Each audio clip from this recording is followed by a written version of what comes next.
Now, Uvalde called me on May 24th when I learned the news of this devastating tragedy. I had been out of cellular range, working in the studio all day when I emerged, and messages about a mass shooting in the town I was born in began flooding my inbox.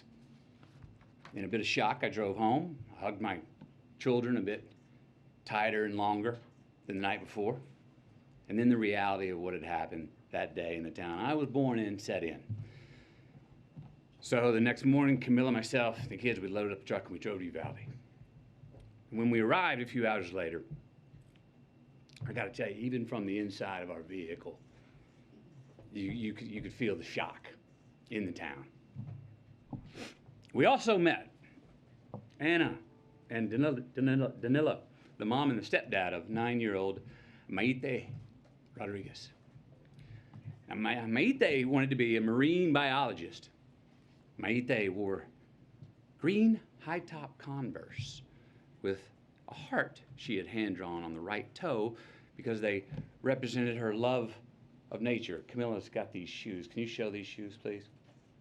Wore these every day. Green Converse with a heart on the right toe. These are the same green Converse on her feet that turned out to be the only clear evidence that could identify her after the shooting. How about that?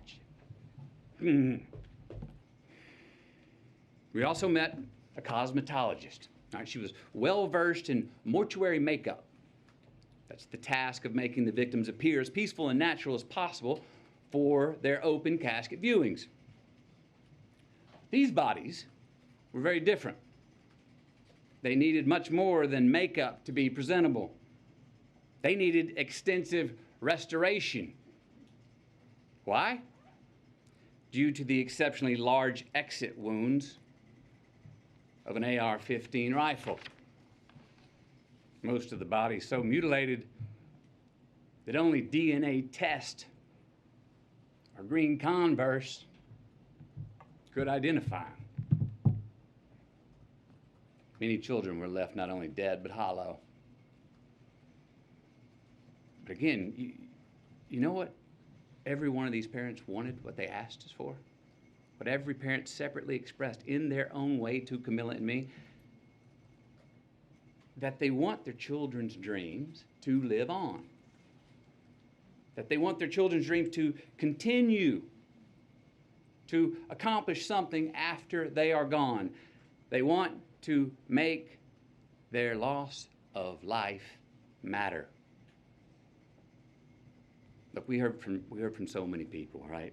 Families of the deceased, mothers, fathers, sisters, brothers, Texas Rangers, hunters, Border Patrol, and responsible gun owners who won't give up their Second Amendment right to bear arms. And you know what they all said? We want secure and safe schools, and we want gun laws that won't make it so easy for the bad guys to get these damn guns.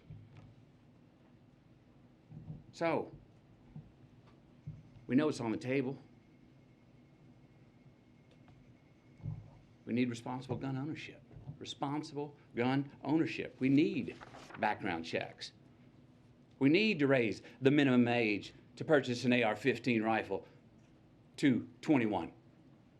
We need a waiting period for those rifles. We need red flag laws and consequences for those who abuse them.